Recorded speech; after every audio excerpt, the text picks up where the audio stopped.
somebody about this off the air a little earlier this morning that Georgia. I mean, I legitimately love Sam Pittman. I truly do, for his impact on Georgia, for his personality. Like I'd love nothing more than to see him run the table the rest of the season. But on Saturday, you got to put that aside, right? I mean, on Saturday, and by the way, not only do I love Pittman, going to Fayetteville last year, I'd never been to Fayetteville before. Went for the game last September. Now, the truth is, I like Fayetteville a lot. I think Arkansas fans are really pretty good folks, and that corner of Northwest Arkansas is beautiful country. The kind of the area around Arkansas that a lot of folks see, which is right across the bridge in Memphis, the I-40 bridge. On the other side of that I-40 bridge is mainly just like farmland, right? But when you get up to that northwest corner, now you're in what they call the natural state. You got Ozark Mountains, you got lakes and rivers and things like that. I mean, it is an outdoors, like a sportsman, an outdoor paradise. I mean, it really is an outdoor paradise up there. And Arkansas people are just good folks. For the most part, their expectations for their team are not kind of like crazy sky high the way that most of ours are in this section of the SEC. They're just sort of happy to win some games, very hospitable. Reynolds Razorback Stadium is a gorgeous stadium. I mean, it seems like it's kind of on the outer rim of the galaxy, so you may not really think about Arkansas all that much. But I like the Arkansas fans. I like, obviously, Pittman a lot, so I got no beef with them for the most part. I'll be happy to shake their hand after the game, assuming it all goes the way that it's supposed to go on Saturday. And we'll talk more about that here coming up in just a little bit. A couple others before we get ready to go. Brian Whitehead says, I'm curious how the logistics of moving the game day crew from Myers to the stadium is going to work. Seems like it will be a logistical nightmare. So they just built 2 sets, right? And so they'll use like the golf cart transportation and things like that with police escort stuff can actually move pretty quickly, but they'll just build the 2 sets. And I think the reason why they're building the second set is because it's a little easier. I think one of the things that the school would get concerned about is for students and things like that, are you slow getting in the stadium if they're hanging out where game day is? But if the game day set kind of moves towards the stadium at 11 a.m., all of a sudden that's an encouragement to get folks inside the stadium, which is where you want them to be early. That's both from a security standpoint and logistical standpoint. It's just easier to have game day operate effectively if people are getting in the stadium earlier. And from an atmosphere standpoint, the thing that makes the stadium atmosphere hot, and I'd love to see like a scientific study done on this at some point in time, it's like when the students get in early, it's almost like they're laying the groundwork for everything that happens after that. I mean, the South Carolina game, you had like the West End Zone students and the other side of the field students where like the red coat sets up. You had those students, and they're so early.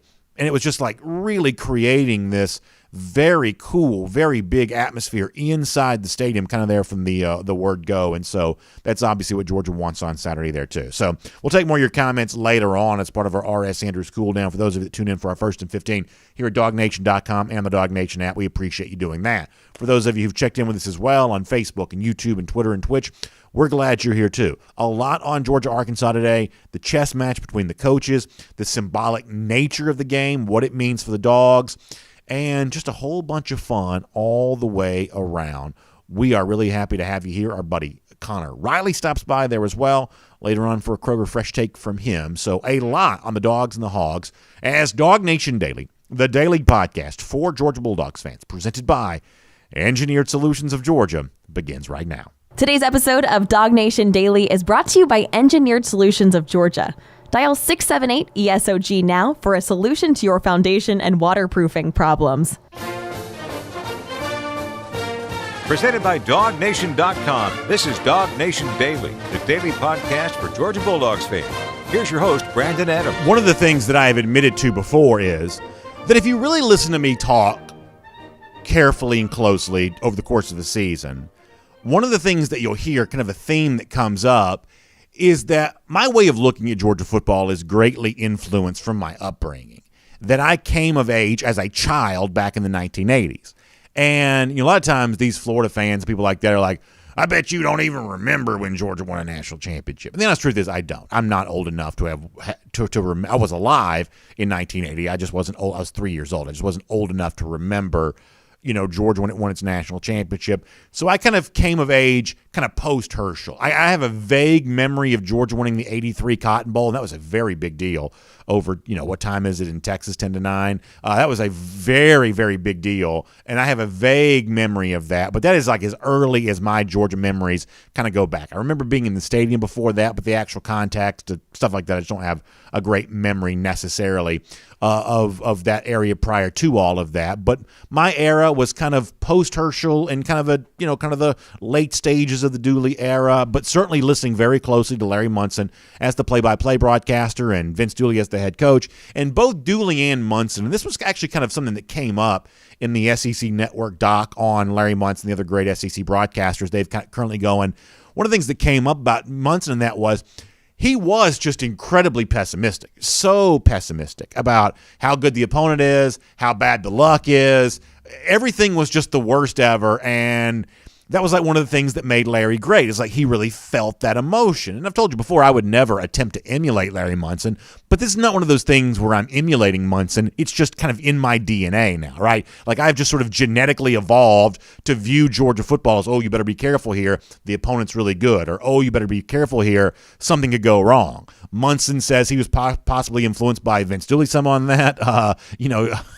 Either way, that was part of, kind of Dooley's language there too, that there is just a degree of you better be careful in any big moment because that's just kind of the way that the Georgia football conversation went down when I was a kid. And you can detect some of that in the way that I talk about Georgia football on a show like this, and I'll never deny that. And I don't think there's anything wrong with that necessarily. I mean, as I said before, I think Munson's way of talking about Georgia football back in the 80s when I was growing up, I think it was great. I mean, I think that emotion was true and authentic, and I think that it made me feel closer to the product to hear him discuss it the way that he did.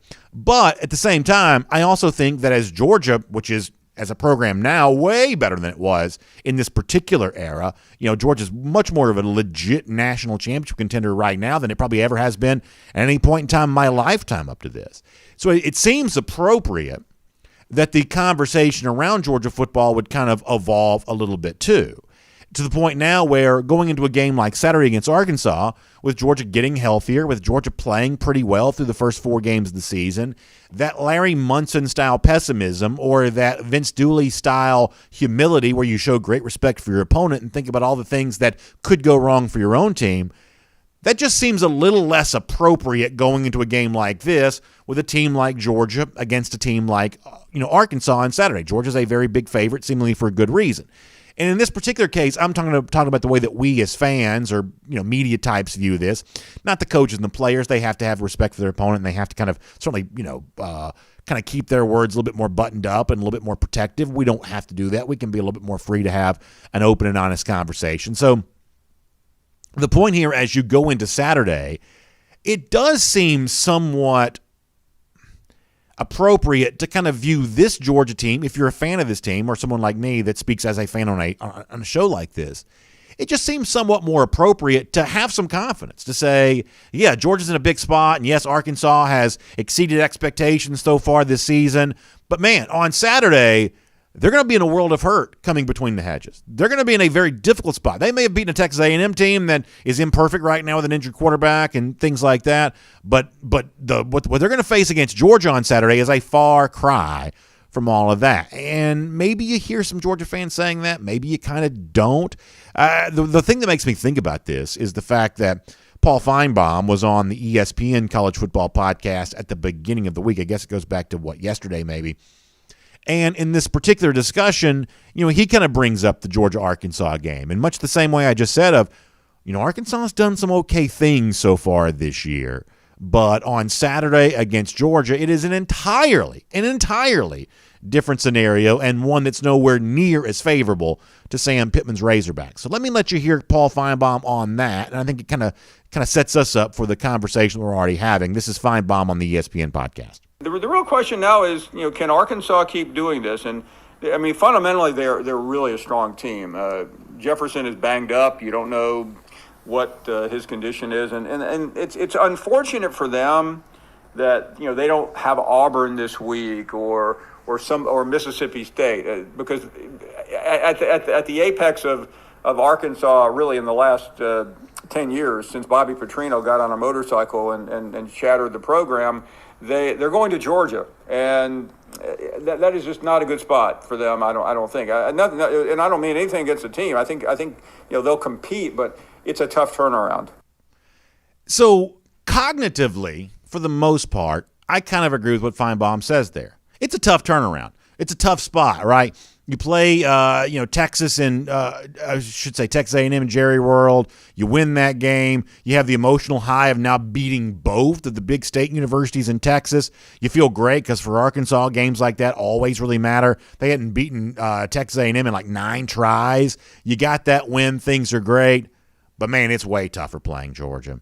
It's way tougher traveling all the way across the SEC footprint, coming here to Athens. This is an entirely different animal that the very well-designed coaching schemes of Sam Pittman's 2 coordinators, Kendall Briles on offense and Barry Odom on defense, that may work really well against the teams that Arkansas has been playing. But when you face just the sheer talent that Georgia brings to the table, that's just a tough matchup. You're in a tough spot right there. You're not catching Georgia at a very good time on all of that kind of stuff. It's just a dangerous spot to be in. I kind of agree with Finebaum on that. I think Georgia fans do too. However, here's the one point I want to make real quick. Once again, this is where my sort of Larry Munson style, ooh, you better be careful moment kind of creeps in here. Because there's one comparison to the recent Georgia past that I can't quite shake. And I just want to put it out there in the universe. I just want to say this out loud right now as a way of not saying this is what Georgia's going to do on Saturday. But if Georgia can avoid this on Saturday, it would be an example of how much the program has grown over the course of the last couple of seasons. What I want to do for a moment is I want to go back to 2019. So in 2019, I feel like you see the Georgia schedule unfolding fairly similar to the way that this current Georgia schedule is shaping up right now. So Georgia started the 2019 season winning at Vanderbilt 30-6. Murray State the following week won 63-17. The following week against an Arkansas State team that was a little bit like the UAB team that Georgia just played, one of those like group of 5 teams that was actually secretly probably pretty good, and Georgia just walloped them. Georgia beat them 55-0 there that day in Athens. That really you have to go back to that 2019 season to find an instance of Georgia playing offensively as well week over week as it has against UAB, South Carolina, and Vanderbilt. They've been on an offensive run over the course of these last 3 games that really is unlike anything they've done the last couple of seasons, probably the beginning of the 2019 season. You have to go back to see that. And I got to tell you, after those 3 games for Georgia in 2019, despite the fact that it wasn't the world's greatest competition, I felt like Georgia was riding pretty high. They made it look easy against Vanderbilt. That was a slightly better Vanderbilt team than one they played on Saturday. They were completely demolishing overmatched competition like Murray State and Arkansas. And lo and behold, now they're set for a kind of a top 10 type matchup in Sanford Stadium where they were a big favorite and it was supposed to be easy against Notre Dame. And the truth is Georgia won the game. I think most of us who remember the game, beyond the light show, beyond the atmosphere at Sanford Stadium, which was electric and so enjoyable, still the kind of thing I'll look back on fondly and have great memories of. Despite all of that, the game was actually way closer than it was supposed to be. Georgia gave up, 7 completions in the first half to the Notre Dame tight end, Cole Kmet. In the second half, Georgia had to stave off a final drive from Notre Dame that could have won the game. Georgia's offense really scuffled that day against the Fighting Irish and kind of found yards tough to come by. And even though it was a Georgia win against Notre Dame, unfortunately it kind of turned out to be a little bit of a precursor for the rest of the season, that the Georgia offense was going to struggle to get points on the board in the games that would matter most. In the 2019 season, for the most part, kind of ended up being pretty disappointing. Georgia got beat up bad in the SEC championship and, kind of finished the season pretty far removed from its in-season goals when you look back at how that year started. And the Notre Dame game in 2019, not being able to win that game more comfortably, ended up being a little bit of a precursor for some of the stuff that happened after that. Now, I'm saying all that to say this, is that against Arkansas on Saturday in a similar spot, Georgia a big favorite against a top 10 team on a national spotlight, I do trust this Georgia team to be better than that. And there's a part of me that wants to shake off the pessimism of, well, Georgia's been here before in this spot and hasn't played well at home in a game which was a big favorite as a top 10 team against another top 10 type opponent. but it does kind of stick in the back of your mind there a little bit. So here's what I'm saying, and I guess here's my conclusion to all of this, is that I truly believe this Georgia team is different. And I truly believe, I do truly believe, is I guess what I'm trying to say here. I do truly believe that what Georgia has shown in winning easily against UAB and winning easily against South Carolina, and obviously in incredibly dominant fashion on the road against Vanderbilt last Saturday, is different than those early tune-up games in 2019, because this team is just more talented on both sides of the ball. The highlight reel for this 2021 team speaks to just how different they were in 2019. So keep this in mind. If Georgia does do what the experts think they're supposed to and make it look easy against Arkansas on Saturday, that's an example of program growth. That was something that Georgia wasn't capable of doing in a similar spot as recently as 2 seasons ago. And if you're looking for that belief that Georgia really is more of a true national championship contender than maybe that's been the last couple of years, handling Arkansas on Saturday would be a pretty big step in that direction. And it would be a reminder to those of us who may grew up in a time in which confidence and true belief that Georgia was good enough to make it look easy, for those of us who grew up thinking that wasn't necessarily the way to view our favorite team, this Georgia team on Saturday may send a message that times have indeed changed. My name is Brandon Adams, and this is DawgNation Daily, the daily podcast for Georgia Bulldogs fans, presented today by Engineered Solutions of Georgia, and glad to have you with us no matter how. You get to us today live on video. We start at 9:45 on the DawgNation homepage and the DawgNation app. Then at 10 a.m. we get going on Facebook, YouTube, Twitter, and Twitch.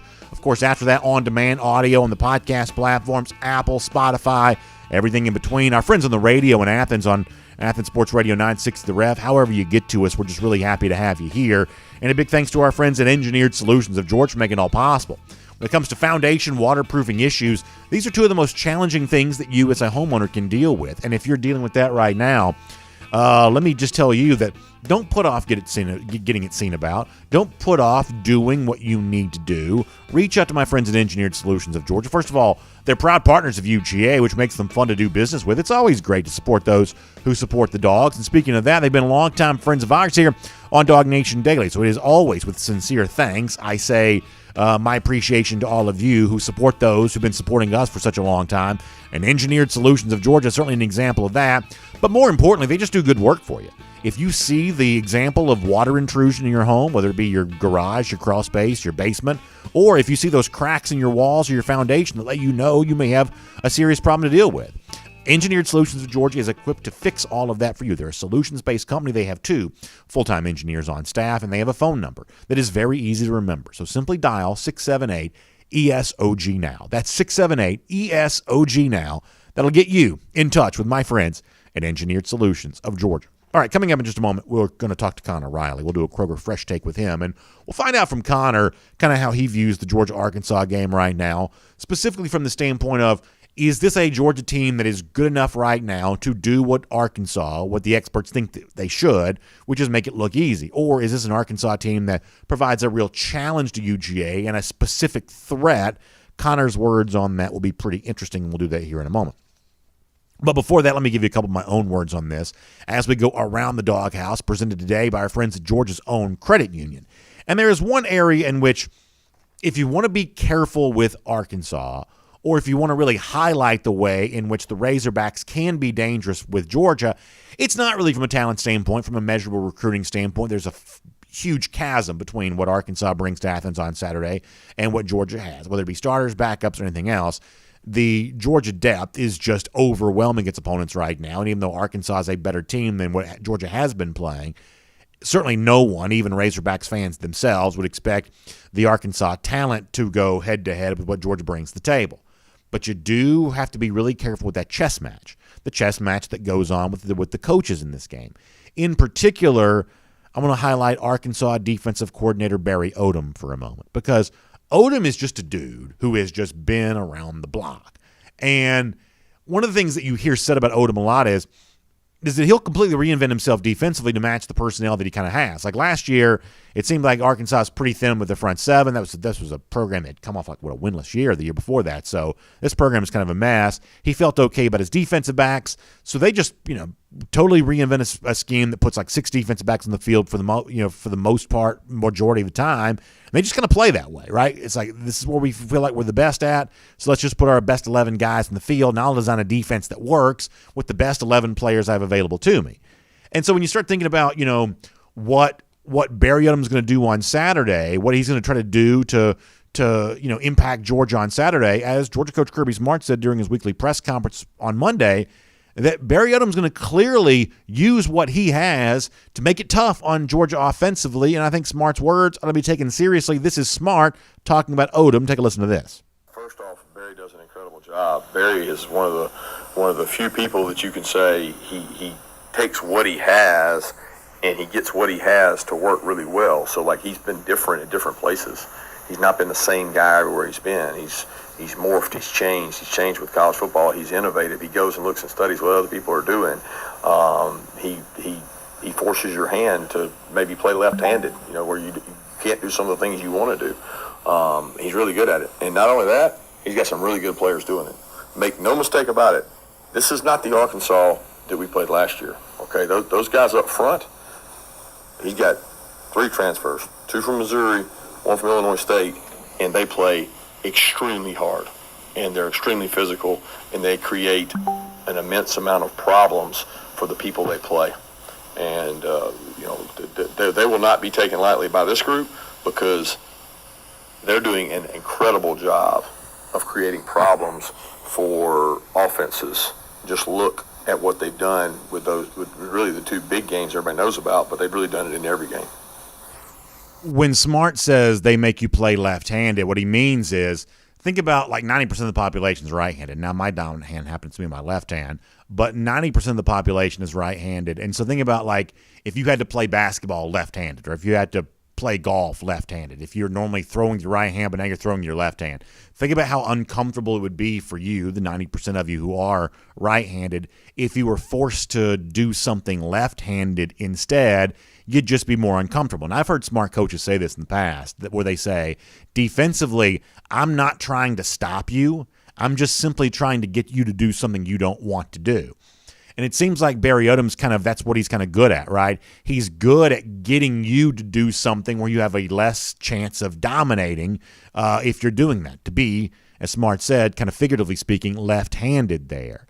And if you think about what we've seen from Georgia over the course of the first 4 games of the year, if you were a defensive coordinator trying to take away what Georgia wants to do, what would you be taking away right now?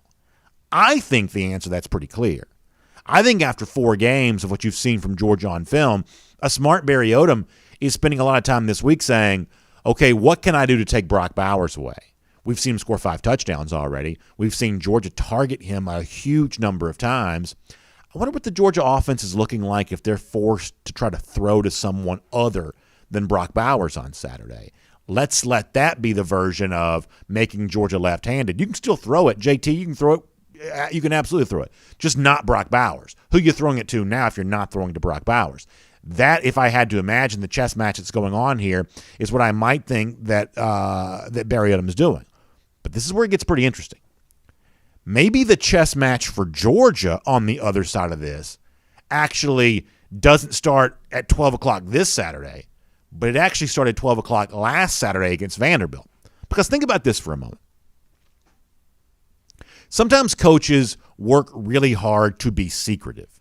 Sometimes coaches work really hard to not reveal what they don't want the opposing coach on the other side to know. But other times, maybe they want to flood the zone with information. Maybe they want to provide, in baseball, there's a setup pitch. It's like you throw outside because you want to jam a guy inside, or you throw inside 3 times because you want to hit him low and away. You're throwing one thing to set up something else.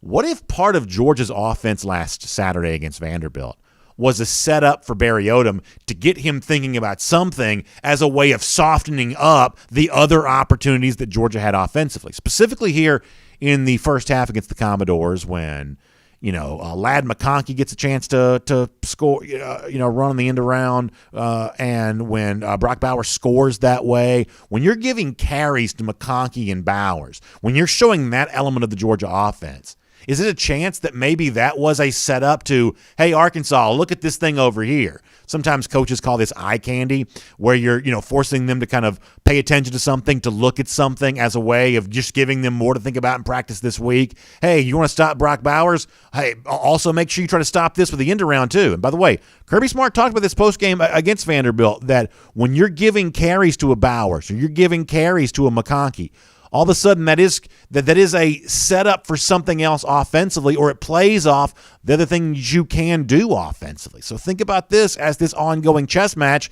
that Todd Monken's role in that chess match against Odom, maybe it actually started last Saturday. This is Kirby on those plays to Bowers and McConkey from Saturday.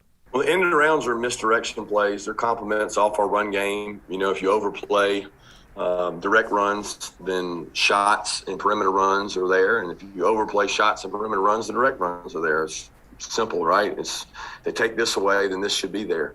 And they're executing on offense at a high level and blocking some of the perimeter plays early. We missed a couple blocks. But after that, I thought our guys hit some explosive blocks.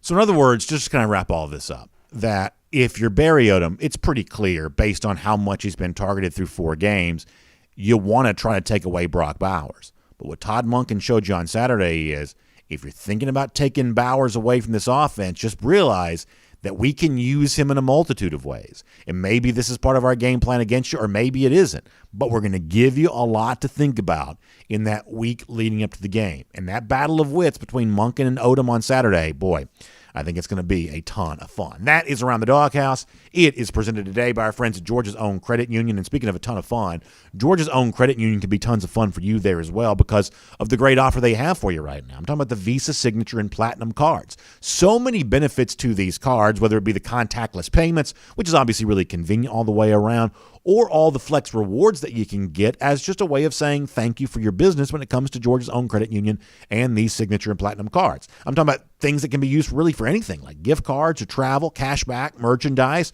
You can also get a $150 bonus in many cases when you open a new Platinum or Signature card. So you can check all of this out today. Restrictions do apply, so you want to learn a little bit more about that too. It's georgiasown.org for more information. That's georgiasown.org. We appreciate Georgia's Own Credit Union bringing Around the Doghouse to us here today. Before we're done on today's show, a pretty funny video from a recruit that you probably haven't heard of that certainly used George in a pretty creative way for his recent commitment announcement. We'll tell you more about that before our show is done. But now, for everything on the Dogs and the Hogs, what to expect when Arkansas comes calling to Athens on Saturday, let's get it all right now with Connor Riley as a part of a Kroger Fresh Take. From Athens and across the SEC or wherever the recruiting trail may lead, here's a DawgNation.com insider.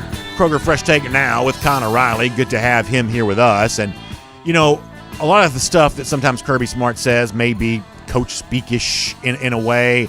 But when Smart, says what he says about Barry Odom yesterday, I do take that pretty seriously. I do have respect for Odom as a defensive mastermind. I think much the same way that Georgia's ability to keep Dan Lanning was a big coup for this program in the offseason. If anything, Arkansas holding on to Odom was even bigger deal for that program because they don't have the same level of talent. Odom seemingly stayed in Arkansas for less money than he could have gotten at other places, maybe Texas included there. That this is a really good coordinator, and for as much as I love Sam Pittman, when you look at the success that Arkansas is having, the coordinators are a huge reason why they are as good a tandem as I think probably exists in the SEC. What do you think about that matchup, that chess match potentially between Odom and Monken on Saturday? I think it could be a lot of fun to see how Monken attacks it. I don't know if challenge is the right word. I think annoy might be the better word to use with what Arkansas is going to try to do. They drop 8 a lot. They have a defensive line that is capable of holding things up with just 3 guys there, and then they're allowed to get creative in the back end and bring guys from pressure. I'll be interested to see how much JT Daniels is able to move around on Saturday. However, as well as Arkansas has played this year, and I mean this with all due respect, I'm a huge Sam Pittman fan. It's well known how much I enjoy him. I told you guys last week Arkansas was going to beat Texas A&M on the money line on Go With The Flow. You can check that out on Fridays. that game on Saturday between Arkansas and Texas A&M was more about how bad Texas A&M was than I think how good potentially Arkansas is. And I think this Georgia team is going to be a much bigger test and a much tougher test for Arkansas than the Texas A&M team. I totally agree with almost all of that. I guess what I'd say is a couple of things here. Let's say that my hypothesis from a little earlier is correct, and that Odom views job one for a Georgia running game that hasn't been great as of yet, and for a Georgia wide receiver core that's still trying to figure some things out. Let's say he views job one of saying, we're going to try to take Brock Bowers away. We're going to do whatever we have to do to take Brock Bowers away, and then just see what happens after that, because we're probably going to lose anyway. Why not do this one thing and just see how Georgia responds? Very good chance that Georgia has a very effective response in that particular situation, but I am curious to see what it is. I am curious to see who gets that many targets if the targets that have been going to Bowers are now forced to go somewhere else because he's just simply not open. I think Arkansas is going to do a lot of the same things that Clemson did against this Georgia offense in that first game of the season, where they played a soft coverage in the back end, a lot of cover three, force the Georgia receivers to sort of find the soft pockets in sort of the zone there. And quite frankly, I don't know if Brock Bowers is going to be able to do that. I mean, granted, he had 6 catches, but for only 41 yards in that first game against Clemson there that day. I would think this may be a big game for Kearis Jackson, a game where we see him get targeted quite a bit there in the slot. I'll be interested to see how often Georgia is able to go deep and stretch the field vertically here. I think that's where Jermaine Burton has really thrived, though he did do some nice things against Vanderbilt, I think, in those intermediate routes there. So JT Daniels is 100% healthy right now, or at least as healthy as you can be through 4 games of the season, and I think you're going to see this offense maybe attack this Arkansas defense in the way I think a lot of us assumed the Bulldogs would have against Clemson to start the season. I said this earlier, there's a lot about the way this game sets up. Even though I actually think Georgia's going to win and win pretty handily on Saturday, I'm not that worried about Arkansas, but the comparison that I can't quite shake is 2019. When Georgia was sailing through the beginning of the season against lesser competition, top 10 matchup against Notre Dame, Georgia was almost exactly the same degree of favorite against the Irish that it is against Arkansas. And while the atmosphere was great, by a standard of a team that thought it was self of a national championship contender, Georgia played pretty lousy that day against Notre Dame. And so I think on Saturday, if Georgia handles Arkansas the way that it's supposed to, I do think it demonstrates an example of just how much this program's grown up in a couple of years. There's a very different, and because I've been around the team for a while now, there's a very different feel around this Georgia team than even that 2019 team. And that 2019 team had a lot of talent on the offensive side of the ball, but as you point out, I think that Notre Dame game sort of exposed some of the very real shortcomings that came to fruition in the weeks following that Georgia-Notre Dame game this year. Again, I think Arkansas is set up to annoy this Georgia offense, make things difficult for them. But if Georgia goes out and they're patient and they execute, because you can go back and look last year, that Ole Miss Arkansas game where Matt Corral threw 6 interceptions. Matt Corral right now is playing as well as any quarterback in the country.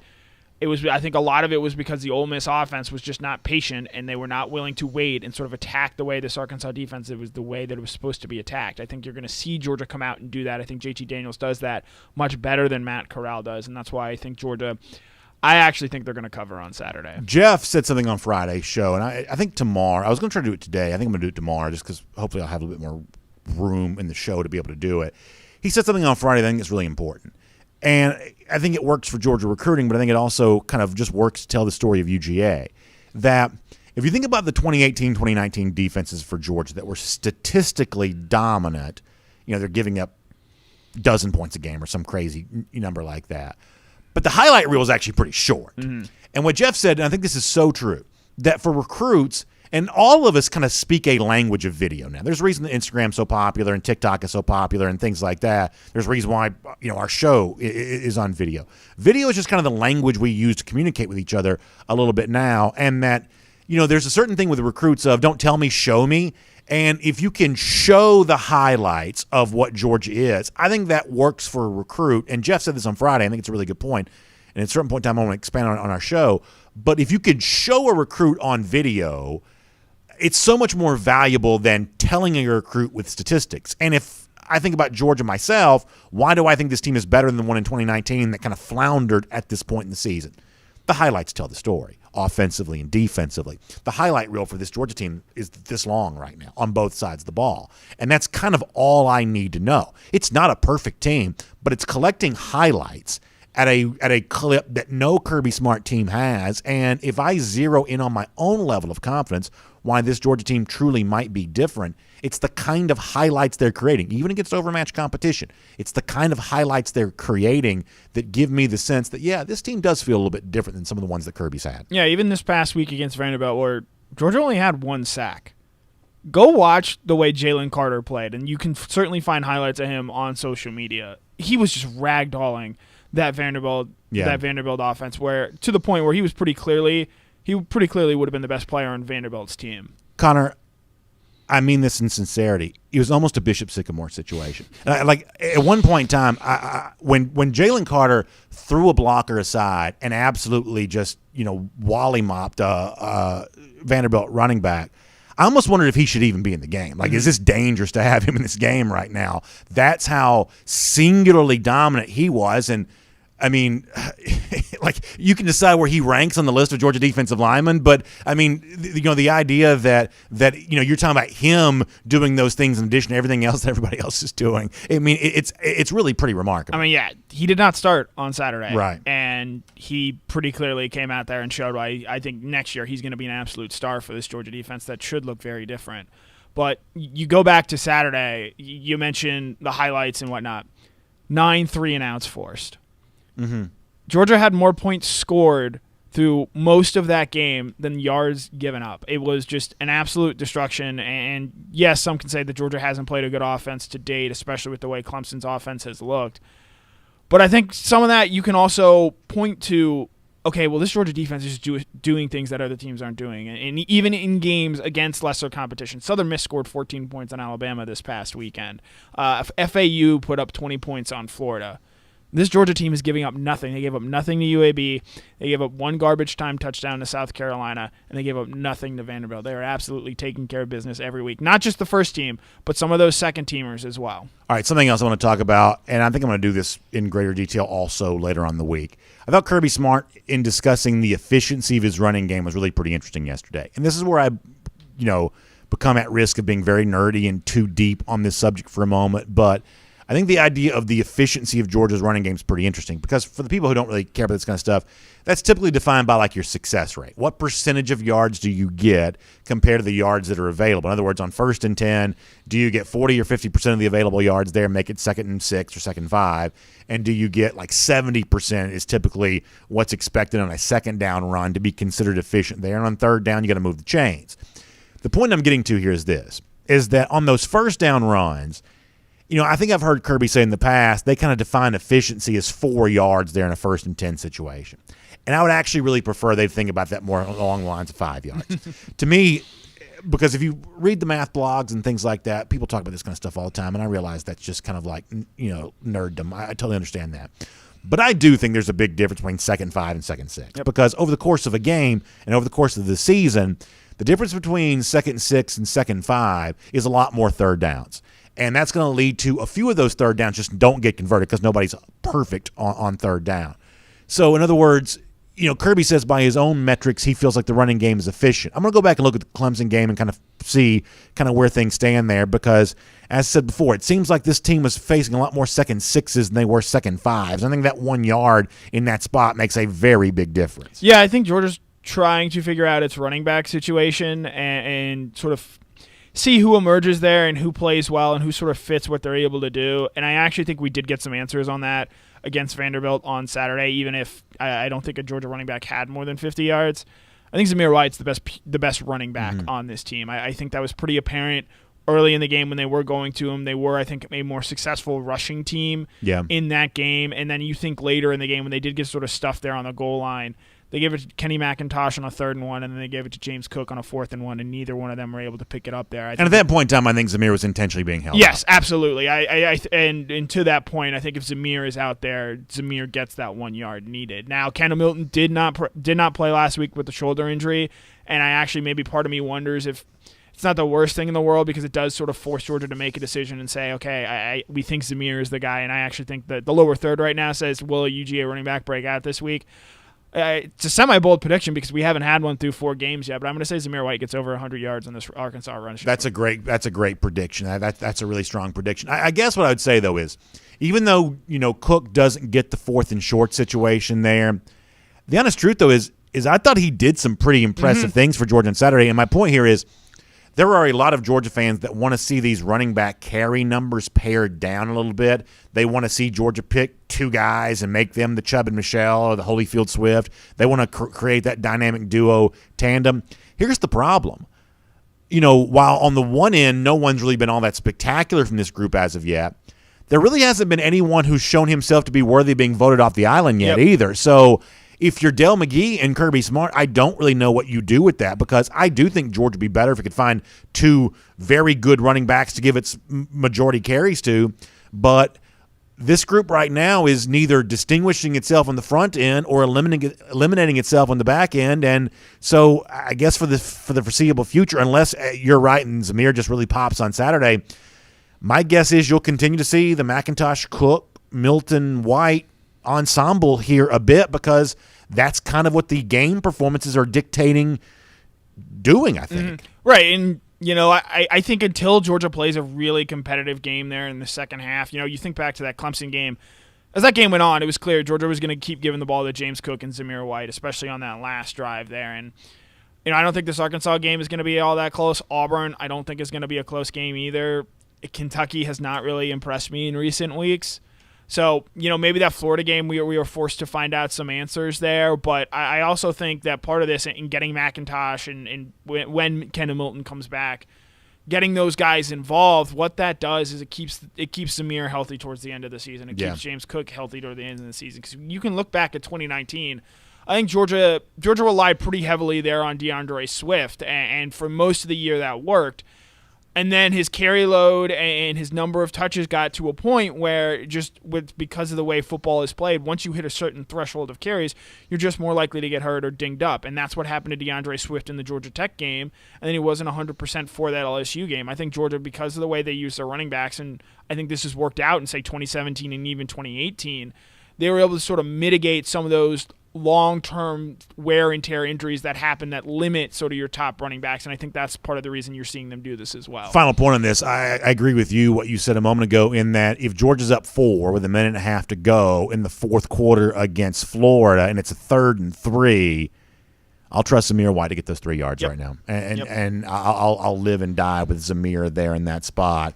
That's my best guess here at the moment. I want to talk to you about the big hot topic related to the game on Saturday, the Noon Star, here in a moment. Let me first of all remind folks that it's our Kroger Fresh Take with Connor Riley here right now. And, of course, Kroger, great news. They've got open job positions for you right now to really jump in there and take advantage of the great benefits that Kroger offers for its employees, whether you're talking about associate discounts, next day pay for full and part-time positions, and endless opportunities to advance. Because in this time in our life, that's one of the things I think that matters most, is getting into a place and taking advantage of the current opportunity we're in to really grow in your career and leapfrog, maybe those who are kind of in your same age category, things like that. This is a great chance to advance in your life professionally speaking, and Kroger's going to give you a chance to do that. Jobs.Kroger.com for more details on that.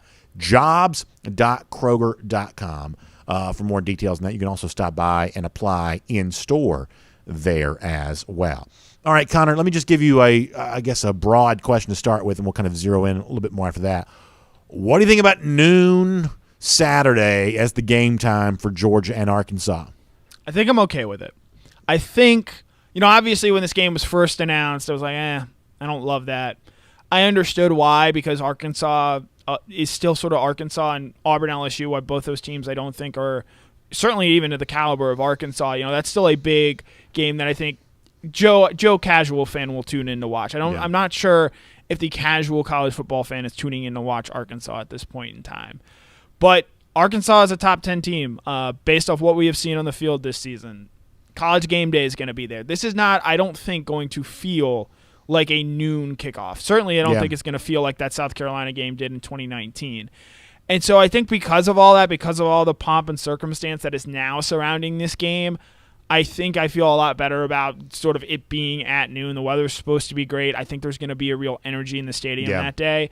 And I also certainly understand why Kirby Smart made the comments that he did immediately after the Vanderbilt game, saying, hey, we need to have people there. We need to be charged up. We need this to be a legitimate atmosphere. I believe yesterday he came out and sort of expounded on that and said, we need the energy in the crowd for an 8:01 kickoff. We need that to be there at 12:01, and I actually do think we're going to go out and see that because of everything else that is sort of surrounding this game as it is. I agree with everything you just said there. One of our commenters, Mark Morris, said on video earlier today that he thinks it's going to be the greatest noon game crowd ever, and I think, jokingly, I think that may end up being true. I don't have any doubt the atmosphere is going to be good. And it's pretty clear how big the game is, given the fact that Gameday is there and that the Herbstreit Fowler broadcast team is doing the game. Here's the only point that I'm going to make on this, and I've said this now a couple of times. The value of the night games is so much greater than the value of the noon. Even if Georgia does the impossible and gets all the students there and gets the recruits there, I think Georgia's probably going to thread this needle pretty well this week because Kirby's making it such a priority. Even if Georgia pulls this off, it doesn't change the fact that the noon game as a commodity is just less valuable than the later game. Yep. The SEC has got to be more transparent about this because here's what I'm hearing off the air all week long. Well, they're doing blah, blah, blah. Whether it be showing favoritism to LSU because they like the night games or showing favoritism about this or showing favoritism about that. The rumor mill just runs crazy about why Georgia's playing at noon as opposed to the night game. And who knows what's true and who knows what's not. It could be that just ESPN just like the idea of putting a big game on right after its game day product. And if you got a chance to put Georgia, Arkansas on the big network, you don't bat an eye at getting the chance to do that. But the SEC, which isn't transparent about anything, so they're not going to be transparent about this either. But just given the fact that the night games are so much more valuable, it is easier to get recruits there. It is an unbelievably better atmosphere because of all the technology that exists in the stadiums now. Talking about why someone's playing at noon versus why someone's playing at night, that's a lot more necessary than it used to be because the in-stadium atmosphere just keeps getting better and better for the night games, and frankly, it does lag, typically speaking, for the day games. If it's one of those deals where every school in the league's going to take one for the league at some point in time and do the noon start, then just come out and say that. Mm-hmm. But to leave it unsaid why a game this big is this early in the day, boy, I don't know how well that works in 2021 anymore. Yeah, there's been a statement that's been put out by ESPN pointing to the fact that if we had gone with the 6:00 game time, which is when Florida and Kentucky will kick off, that the game will be impacted a little bit by the Alabama-Ole Miss game. To that I say, really? Right. There's a chance that Alabama-Ole Miss game is over by 6:00 in terms of competitiveness on the field. And look, the ESPN is going to have all the rights to the SEC starting in the 2024 season. CBS is going away. CBS is not paying the SEC a whole lot of money compared to what it should be making. Yep. Why not make that 6:00 in the game, 6:00 game, the marquee game? And yes, you can say that ESPN wants to compete against Fox and their big noon kickoff there. Do you know who's playing at noon on Fox on Saturday? I actually don't know. Is it Notre Dame, Cincinnati? No. It is Wisconsin and Michigan. Wisconsin already lost what? Twice. Yeah, got blown out by Notre Dame. The only fun part about watching Wisconsin right now is watching them when they have to pass because it is an absolute disaster every time that happens.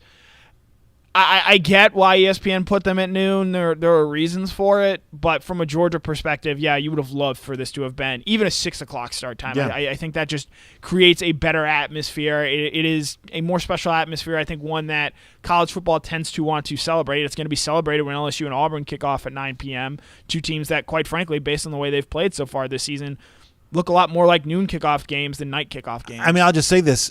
The Georgia-South Carolina atmosphere was so great. Georgia was a 30-point favorite against South Carolina team that had no identity whatsoever. And the best that I could tell, the only reason the atmosphere was so good was because of the night game. Yep. That's the atmosphere was incredible. It just so happened to be a night game. This time of year, Athens is so nice on a Saturday evening. Yep. It's just a pretty big commodity all the way around there. And by the way, there's a chance that Georgia's at noon, 11 a.m. local time, another week, next week at Auburn. I guess that might not be such a bad thing if it takes the Auburn crowd out of it. But weird to think that a national championship contender as legit as Georgia could play noon starts 3 weeks in a row. I only think they play at noon if they lose to Arkansas. I think that's just what they're waiting to see. Because ESPN made the mistake beforehand because the Florida, Kentucky, and Texas A&M Mississippi State games were both sort of given that 6-day option window, and they were sort of waiting to see what would happen there. And they elected not to put Georgia-Arkansas in that same window, and I think if they had to do it over again, they probably would have. And so because of that, I think that's why you saw them put the Georgia-Auburn and I believe the Ole Miss-Arkansas game in that either 12 o'clock or 3:30 window. And based on, I think, the Georgia-Arkansas game, that's going to determine what time that Auburn game is next week. Big week around the SEC, a lot of big games. It's going to be that way for most of this conference, including the home team here, for a lot over the course of the next few weeks. Connor, thanks for being here for our Kroger Fresh Take. We appreciate your information. Yep, as always, was a pleasure. Let's take a look around the rest of the league. This is SEC Through. So we'll get going here with our SEC Through. Let me also give a shout-out to our friends at Finish Long Drink. And by the way, this is totally unprompted. This was a real thing that actually happened. You know, a lot of times when people do like the ad read, you know, there's sometimes the personal anecdote that doesn't quite feel real. Well, this actually truly did happen. The other night, you know, my poor wife, who's always chasing my kids around and, you know, doing all kinds of, you know, just days are pretty crazy when you got a 9-year-old and a 6-year-old. And so you finally get them to bed, and she's sitting on the couch getting ready to just kind of, you know, relax for the night. And she's like, boy, I should have loved those Finish Long Drink cranberries. And she went in there and, you know, got one out of the refrigerator. We actually collected a bunch of that because we had some left over from DawgNation Invasion the other day. So we got a nice refrigerator full of Long Drink cranberry right now. And so she popped the top on one of those and had that to kind of relax after what had been a pretty crazy day, which most of them are in our household these days, with me in the midst of football season and the kids in the midst of all the stuff they're doing. And she certainly was very happy to have that. And if you haven't tried it yourself, you can certainly enjoy that too. It's 4 different varieties. As I said before, she loves the cranberry. I kind of like the traditional, which is a blue can. It has kind of a grapefruit flavor, kind of a gin kick with a grapefruit flavor. Great stuff. It's a ready-to-drink cocktail right out of the can. Comes from Finland.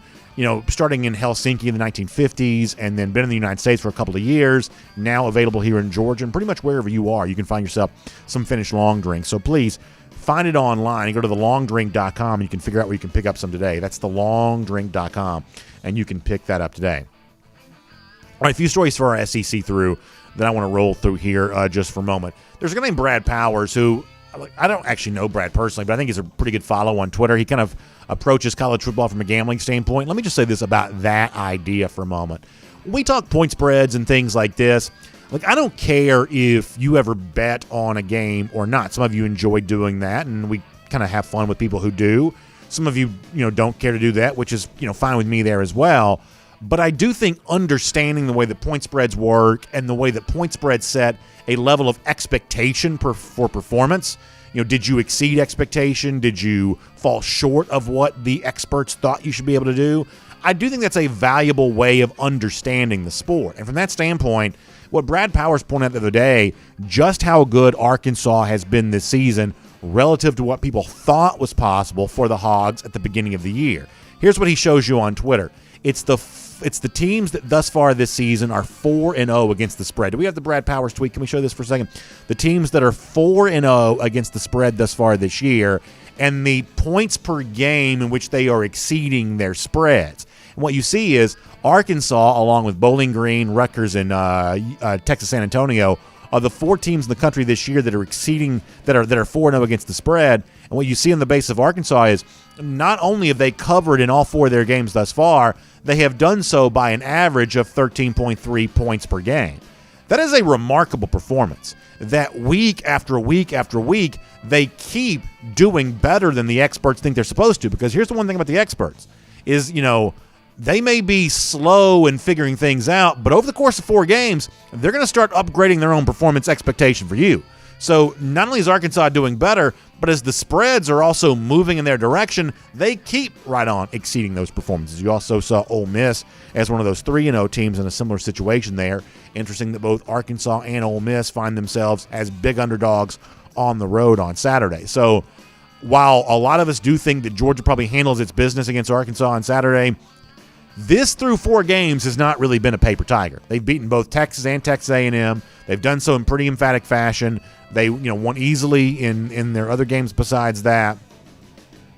This is a team that's really gotten it done thus far this year. And regardless of what happens on Saturday, Sam Pittman deserves a lot of credit for that. Speaking of interesting things that I saw on Twitter, our buddy Peter Burns had an interesting tweet as well recently, looking at the ranked teams that remain on top team schedules. And what you see is a lot of SEC teams at the top of this. So what Peter says is, here are the ranked opponents left on the schedule for Alabama, Arkansas, and Ole Miss. They each have 4. Penn State has 4 there as well. Teams that still have 3 ranked opponents left on their schedule. That's Georgia, Texas A&M, Michigan, Ohio State. Then you've got Oklahoma, who has a couple, Florida, Cincinnati, Notre Dame, Oregon, Iowa. They each only have 1. Here's the point that I'm going to make, and if you don't mind leaving that tweet on the screen there for a moment. Listen, I don't have any problem with the Big Ten champion making the college football playoff. Do you mind if I see that one more time just real quick? I don't have any problem with Penn State or Ohio State or whoever wins the Big Ten making the college football playoff. The Big Ten's a pretty deep league right now. Michigan's better than folks thought. I mentioned a moment ago, like a team like Rutgers has actually been better than a lot of folks thought they would be. Iowa's pretty good right now. You know, the Big Ten, deep enough. The conference champion of the Big Ten making the college football playoff. I got no problem with that whatsoever.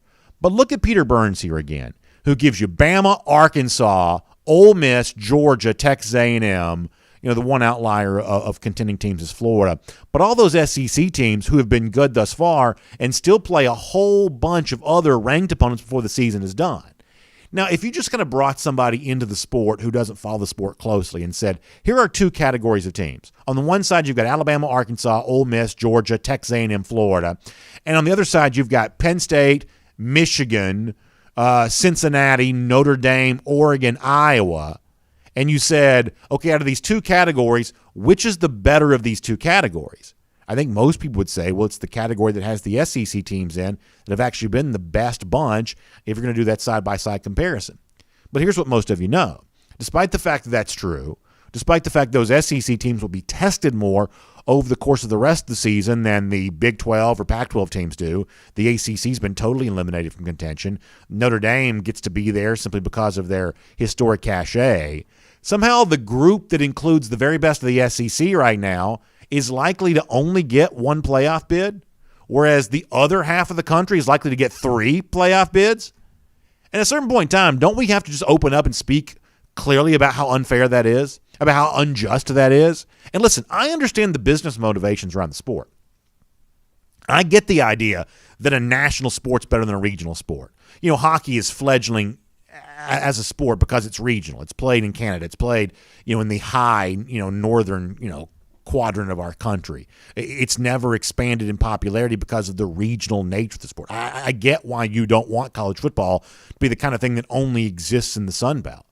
But at a certain point in time, how much, you know, competitive imbalance are you willing to tolerate before you finally acknowledge what is true? That in a year like this, it is obvious the SEC deserves more than 1 playoff team. And yes, that seems somewhat self-serving because a school like Georgia has been the one most likely left out in years in which the SEC probably deserved more than 1 team. But look at what Ole Miss has done this far. Look at what Arkansas has done this far. Look at what Georgia and Alabama are doing. As much as it pains me to admit, look at what Florida's done thus far. You know, the collection of teams near the top of the SEC, I think, speak to right now a league that definitely deserves more than 1 playoff team, and we'll see later on if the committee has the guts to actually do what is right in that regard. A couple other things here real quick. A lot of folks thought last night that Nick Saban making an appearance on that, you know, Manning simulcast for the Monday Night Football may have had a veiled recruiting pitch to Arch Manning because he was talking about, you know, quarterbacks. I forget the exact quote, but it's something to the effect of, you know, quarterbacks should always choose to go where the talent is the best. And there was some Twitter activity of, ooh, Nick Saban, veiled pitch at Arch Manning, come to Alabama. That's where the talent is the best. Maybe that's the case, but I don't know, folks. 2023, is that still true? Let's find out. Let's watch that closely and kind of see how the rest of this year plays out and everything else kind of plays out there as well. Clearly, that's what Alabama has used to great effect. It's most recent recruiting class was obviously put together in part because of the pitch that Saban makes on TV. Just make the easy choice. Come to where all the best players are. And Alabama used that this past recruiting cycle. Let's see if that still works so well at the end of this particular year. Let's just watch that closely to see. One more SEC through story to get to. So if you ever wonder why those of us who just love college football and just obsess over every dot and tittle of the sport do so, it's moments like what we might get on Saturday where Auburn goes to LSU, fresh off almost lost to Georgia State, total chaos around the program, firing a wide receivers coach like barely out of the starting blocks of the season. Brian Harsin getting grilled about that in his press conference. You're going to Baton Rouge. You haven't won there since 1999. It's like this game's already got, a page and a half worth of storyline subplots as it is. And now the possibility exists that TJ Finley, a guy who was playing and at times playing pretty well for LSU a year ago before Max Johnson finally emerged, TJ Finley now playing for Auburn, there's a very good chance of being the starting quarterback against his old team in Death Valley on Saturday.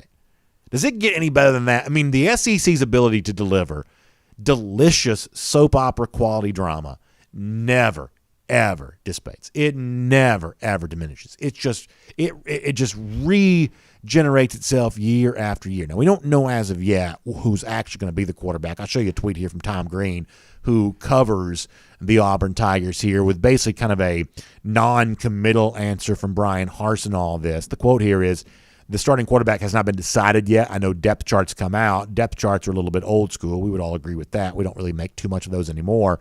So many things change during the week. We're going to get our quarterbacks prepared today and tomorrow morning.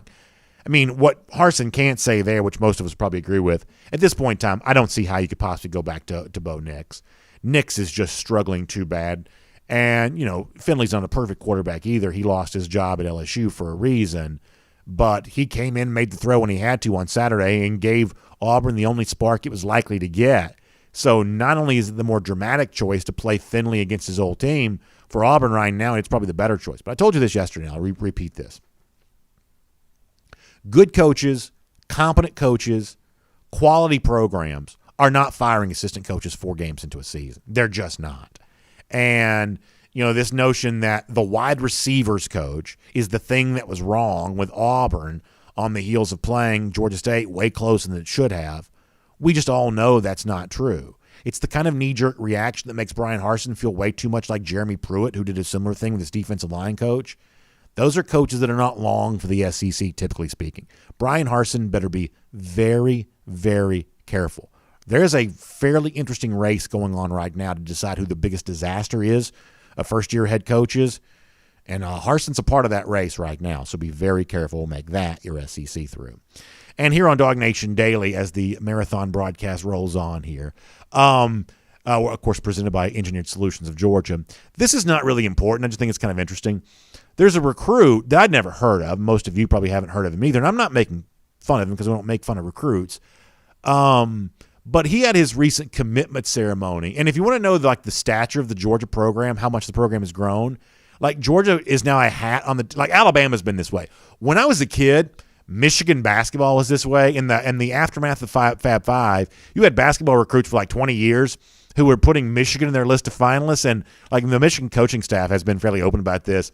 There were people listing Michigan as a finalist in basketball for their recruitment that Michigan had never heard of, but they just loved Michigan because of the Fab Five, that eventually as a program, you get to such a high level that when teams or recruits list their top 5 finalists and things like that, the big program just has a way of kind of sneaking in there. And so Georgia's now kind of at that level where you may not realize this, but Georgia got hat-tossed during a commitment ceremony the other day. Let me show you this. I think we have the video we can show you here. So here's the recruit. He's choosing between Georgia and I think Toledo is one of the hats on the table. And you just saw it right there. The Georgia hat got thrown to the ground. And the gentleman in question here puts the Sparky hat on for Arizona State, which, first of all, congratulations. Getting a chance to play for Herm Edwards and that Arizona State program, that's a great education and a good place to go. But how about the Georgia hat just laying down there on the ground? The Arizona hat came out from nowhere. The Georgia hat gets tossed down. So you may not have been aware of that, but the Georgia hat got tossed in a commitment ceremony this week. And congratulations to a young man who gets a chance to further his education there in Tempe. And I know that he will certainly enjoy all of that. Connor mentioned our picks. And, of course, each week we do those on Go With The Flow, but also you get a chance to be a part of that with us each and every Thursday. We do our Bet US Best Bets. And by the way, speaking of Bet US, as we head towards the week, start thinking about these big games, you can start thinking about your own opinions about Ole Miss being a big underdog at Alabama, Arkansas being a big underdog coming in here to Georgia, all the other big games of the weekend there. And, listen, you hear me make my picks every week. You say, I know more about this stuff than BA does. There's a very good chance that you do. And if you do, you should make some money off your expertise. You should sign up with my friends at BetUS. you should take advantage of a great offer. Listen, BetUS has been America's most popular sports book now going back 25 years. And you don't stick around that long. You don't stay so loved by your clientele unless you're taking really good care of your players. BetUS is doing that, including right now you can use the promo code DN125. That stands for DawgNation. The 125 stands for the fact that you get a 125% sign-up bonus. That means you put in however many dollars you want to. BetUS is going to give you 125% more money than that before you even place your first bet. Before you even win your first bet, you're already a winner with BetUS when you use the promo code DN125. That's the promo code, the website, betus.com. Check it out today. Use the promo code DN125. And best of luck with your picks this week at BetUS. All right, we'll wrap things up here today. Pretty funny. Do you mind if we bring that music down just a little bit? Pretty good stuff as our Gatorade roll call and our golden shoe. Our buddy Mad Dog suggesting that Dan Mullen may have a little bit of a rooting interest against the Dogs on Saturday. We have seen him openly root against Georgia before. He was forced to do that late after losing to Georgia one of the years that he did so. I think it was, 2019 when that happened. So Mad Dog writes on Twitter, when you're more focused on Georgia game this Saturday than your own game, first of all, Mullen better be careful at Kentucky. I'll just leave it at that. But he gives you a woo pig suey. For some reason, Mullen wearing the hog hat, that's just funny to me. I don't know why. I just think that's very, very funny. So pretty good job by Mad Dog on that. We'll make you the golden shoe winner for today. Speaking of those lousy, stinking Gators, Dogs in Jacksonville, just 32 days from right now to get that win over the lousy, stinking Gators. We'll see tomorrow. DawgNation Daily, presented by Engineered Solutions of Georgia, and on video. Time now for our R.S. Andrews cool down. R.S. Andrews, the one you turn to for your air conditioning, heating, plumbing, electric needs. They show up on time. They do the work that's promised for the price that's promised. That is what R.S. Andrews can do for you today. That means if your water heater goes out, in many cases, R.S. Andrews can replace it for you the same day, but you got to find them online at rsandrews.com. All right, let me go back over to DawgNation.com for a moment. We'll start over there, and then we'll get a lot more comments, a lot more places. Brian Whitehead says, I'm going to try to make it on the field again this weekend. Yeah, I am. I'm going to try to go get a feel for like what the student section is kind of doing, rocking and rolling before the game. I kind of want to get that feel of that. That's really my main reason for going down there. I just kind of want to get that atmosphere. First of all, it's not even like I'm not even like looking to report on it. I just want to feel that vibe. Nothing gets me more into the game day rhythm more than just look. A game from the field is just really, really amazing, and it's true before the game there as well. But in the moments, and I haven't watched as many games from the field as some people have, but I have watched a few. It's just amazing how, especially like the outdoor stadiums, the natural grass, like the ground just shakes underneath you when the stadium's as loud as it gets, when the moments are as big. I mean, it's just amazing how the focal point of all that is right there on that green surface. And you just feel differently when you're at that level. And so when I get a chance to do that and go experience a little bit of that, I usually do try to do that. Matt Rugavina says not many people know this, but Kentucky gets preferential treatment with its kick times because of its racetrack during October. Yeah, the Kennerman area. Is how you say it? Is it Keeneland? Is that Keeneland? Am I saying that right? Keeneland.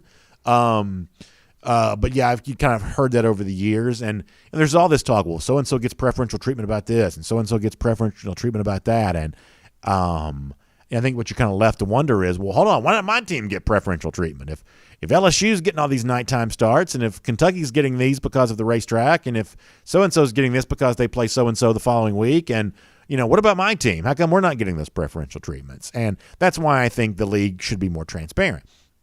And just generally speaking, the SEC is lousy at this. And y'all know I love the SEC, but they are awful when it comes to just sort of basic transparency. Like the other day, they actually did just openly admit we blew the call in the Mississippi State-Memphis game. Yeah, just grotesque mismanagement of the moment.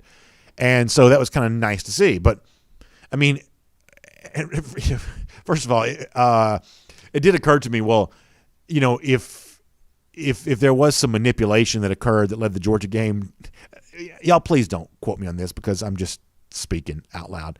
Just thinking out loud here for a moment, but it did occur to me, well, if this is a manipulated game time to make the Georgia-Arkansas game noon, maybe Arkansas has it owed to them because Arkansas got jobbed by the officials so much a year ago. Maybe this was the SEC's way of saying, hey, Arkansas, sorry, we completely cost you 2 different games last year because of horrendous officiating. I'm not saying that's what happened. I don't believe in that conspiracy, but it did occur to me that Arkansas probably got jobbed pretty hard a couple of years ago with some horrendous officiating, but I don't think that was the case. But the point is, whether it be the blown calls or whether it be the why so-and-so team is playing at this time. Remember a few years ago when Georgia played at noon, like 12 times more frequently than anybody else in the SEC did, and there was just very little transparency about why that was the case. That's not been as true, obviously, lately, but it used to be quite true. And there was, listen, I kind of, swim in the rumor mill for a living, so, I'm obviously going to, see all this stuff, but it's like, back then, like why Georgia's playing so many noon games. Trust me, there were no shortage of people that would be happy to supply you with all the rumor and innuendo you wanted as to why that was the case. You got to kind of put some of that kind of stuff to bed at some point in time. And yes, there are certain moments when the league will make an official statement. People just don't believe it, and they go back to believe whatever rumor they want to believe. I certainly understand that, but you at least got to make some sort of attempt to address the fact that if you think about these game times as commodities, the one is just worth so much more than the other.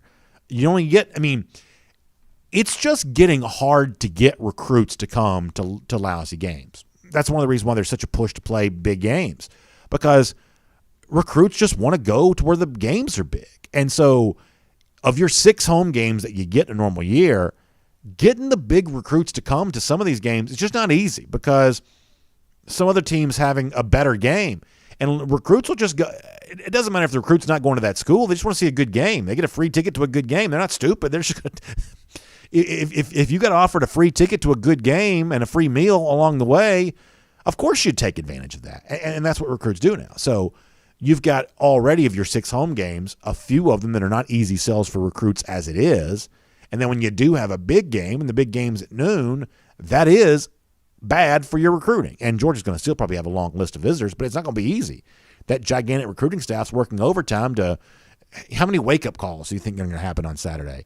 Hi, this is so-and-so from the Georgia recruiting office. Just wanted to let you know, time to get woken up, get on the road. I'm joking, but you know the point I'm getting to here is that the late starts are just easier. It's just an easier sell. Easier to get students there, easier to get the recruits there, because a lot of the things that kind of creates the atmosphere for these like student sections are the casual fans, right? It's like it's the presence of the people that only come to the best games that make the student sections kind of feel a little bit more lively, and you got to do that. Keeneland is how you say it. Excuse me, that's the racetrack there in Kentucky. Allison Scaley says, when is Cover 4 going to take comments here? That's a good question, Allison, because there are 2 things I haven't quite done yet. So I haven't quite figured out how to take comments on my phone on DawgNation.com. So for the post-game show, like I have absolutely not done a good job of taking the DawgNation.com comments on the post-game show there, because for some reason the interface is a little bit different when I look at it on my phone. I just haven't had time to like fix it yet. The other thing is, not to get too boring with technical stuff you don't care about, but the way in which the comments appear on my side of things for Cover 4 is a little bit different because we use a little bit different streaming platform. But the point is, on Thursday, try to remind me, and I'll pull up the DawgNation.com homepage along with that, and we'll try to do that there as well. Good question.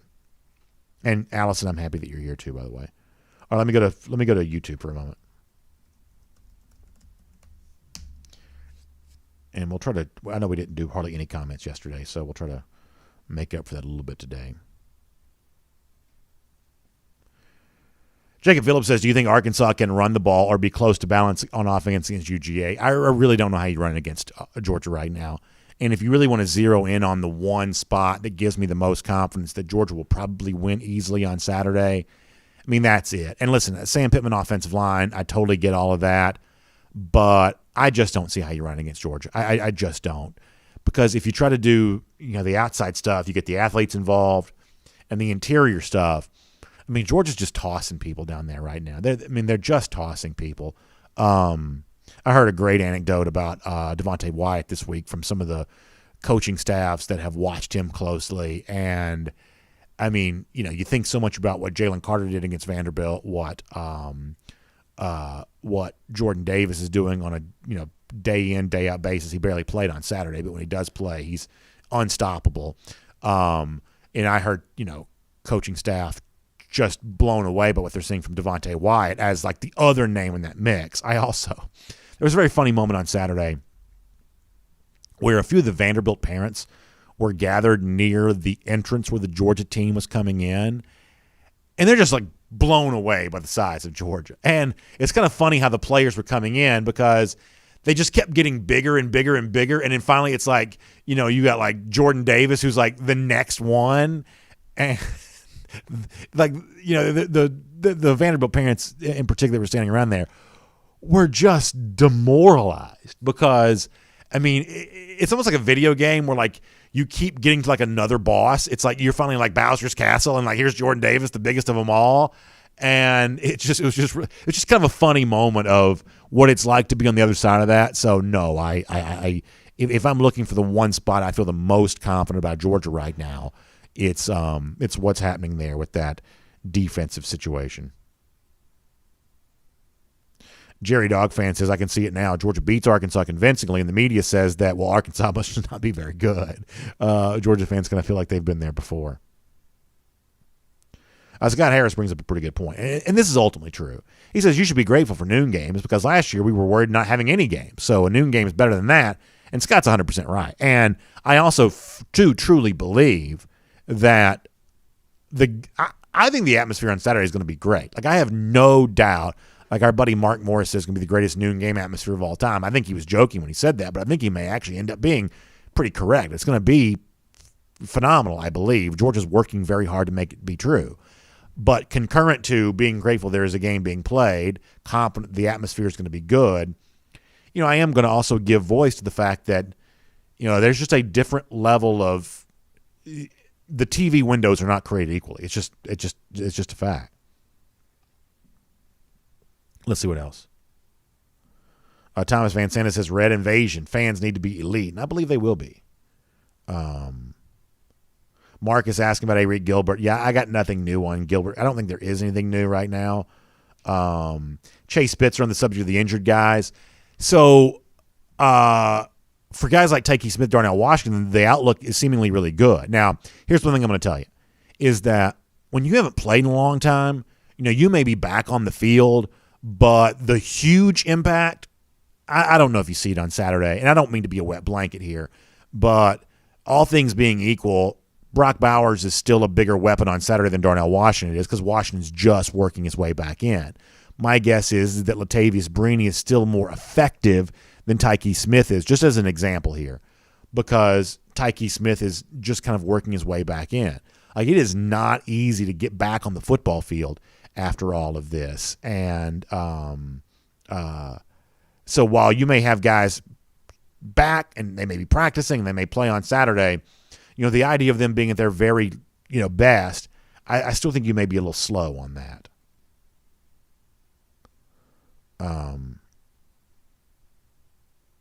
William Gray says Arkansas is going to rush 3 and drop 8 and dare us to run it on them. I hope our run game finally shows up. Yeah, they very well, might do that.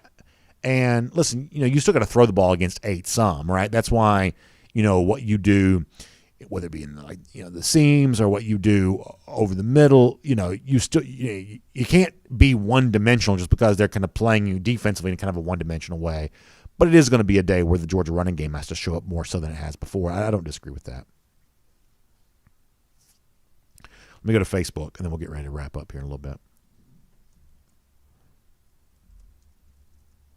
Hope everybody's good. I got to pull these up real quick. My apologies. Yeah, fun week of shows. We're going to be obviously looking very closely at this game. It's kind of fun to have a game that's worth breaking down again. Like, nobody wants you to break down Georgia, South Carolina, or Georgia, Vanderbilt, Georgia, UAB. There's just no, there's no big game breakdown opportunity for something like that. Saturday, there is. I mean, Barry Odom's a sharp enough guy that you do have to be aware, like commenter said before. Last year, they were playing 6 defensive backs as basically a base defense. And, playing, a lot of guys in pass coverage is something they're going to probably do. And, looking to take away the guys that Georgia's been looking to throw to, they'll probably do that there as well. Offensively, Kendall Browse is as sharp as it gets, man. And, he's working with limited personnel. This is not a very deep Arkansas offense. But they found a way to score some points in his 2 years, going on 2 years of being an offensive coordinator there. You have to give him a lot of credit for that. Good to see Yakoba Simba checking in here today. Let's see what else.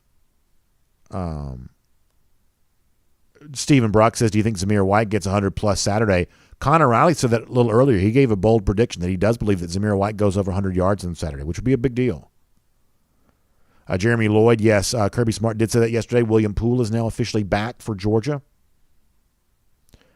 Chad Williams says Pittman isn't crazy. He won't try to run against UGA. The problem is, though, they're not efficient enough in their passing game to be that one-dimensional. They're going to have to run it. They're going to have to try to anyway, because they're just not that efficient in the passing game.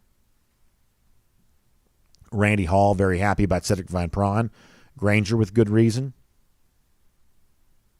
Kent Caldwell excited about the return of Tyke Smith, and I would say that's also with good reason.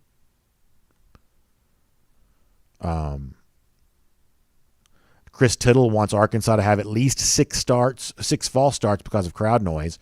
That's actually a pretty good goal. That's kind of nice to think about. How many because obviously there were a ton of false starts against that Notre Dame team in 2019. I made that comparison a little earlier. That's a pretty good comparison for Saturday. How many false starts can the Georgia crowd generate on Saturday? I like that. I like that thought, Chris. That's pretty good. That's pretty good. I may save that and bring that back up. That's pretty good stuff. That's pretty good stuff.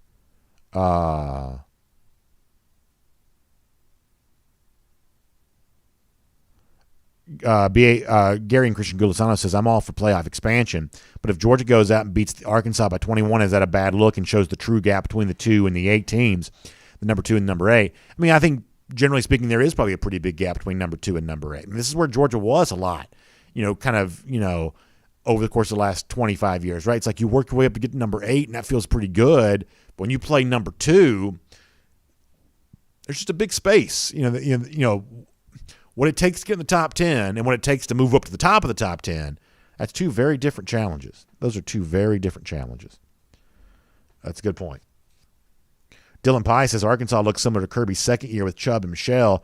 You see this Arkansas team throw the double pass. Expect that to happen once this weekend. That's a good thing to look out for. Appreciate that.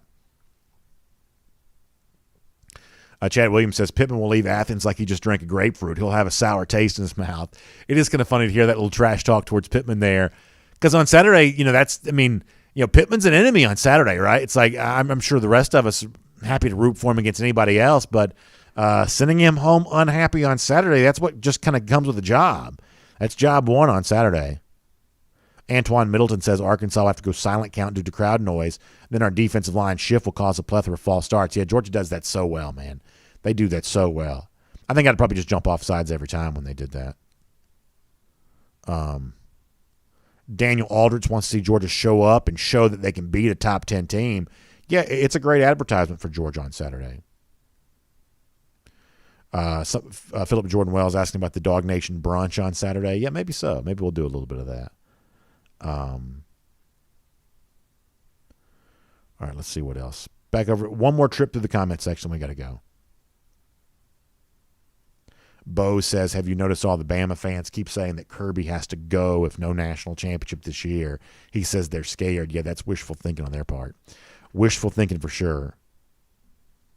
Jay Bryce says when you come back from injury, it takes weeks just to get your timing back. Yeah, I mean, probably so. But there's also this thing of, game shape is a real thing, right? And, your injuries limit your ability to do that. And so, okay, you're healthy, you're able to play again, but there's a rhythm to the season that the guys who've been healthy and working through the last few weeks, there's a rhythm to the season they have that you don't quite have right now if you've been out. Last comments, then we're going to go. String Jean says, ha, ha, ha, Kirby ain't going nowhere. Totally agree with you on that. Nature Gator says Tennessee would beat Vandy by 50. They're a well-coached team. They just lack depth. Yeah, I don't know about that coaching yet. I really don't. I'm not blown away by what Josh Heupel did at UCF, to be honest with you. Green Soldier says I'm missing something. Mason Cowart says if UGA scores 50 on Saturday, are we talking about the Bulldogs not only having the best defense in the country but the best offense as well? That's a really good question in terms of if Georgia can put up a good point total against the Arkansas defense that's been good this season, then it would be a signal that the gap between what we think of the Georgia defense and what we think of the Georgia offense is closing a little bit. And that does matter. The best national championship teams in recent years have been top 10-ish on defense and top 10-ish on offense. That's just been part of the job. You have to be good at both. And this year thus far, we're not really looking at any of these national championship contenders truly having the elite offense the way the last few champs have had, but it's still going to take a lot of points by a national champion to win this thing this year. And so I think you're zeroing in on something that's worth following. How well can Georgia do in terms of creating an offense that does match what the defense is able to do, especially against better competition? Georgia didn't really pass that test against Clemson. We have to admit that. But against Arkansas, another opportunity to do just that. Green Soldier says I'm missing all the UGA ain't played nobody comments. Yeah, it wouldn't be a college football conversation if somebody wasn't there with the UGA hasn't played nobody type discussion. If only Georgia had lost to Alabama, they could have proven just how good they truly were. I'm just going to leave that at there. Foster Moss says we're going to have Tyndall spying on Jefferson all afternoon. So I'll make this the last comment. We've played this audio before, but Kirby Smart had a great coaching clinic video that got leaked a couple of years ago where he talked about his theory on spying quarterbacks. Now, I'm not like an X's and O's guy, so some of what Kirby was saying kind of goes over my head a little bit. I'm not going to want to be one of these guys that pretends to be Johnny Football.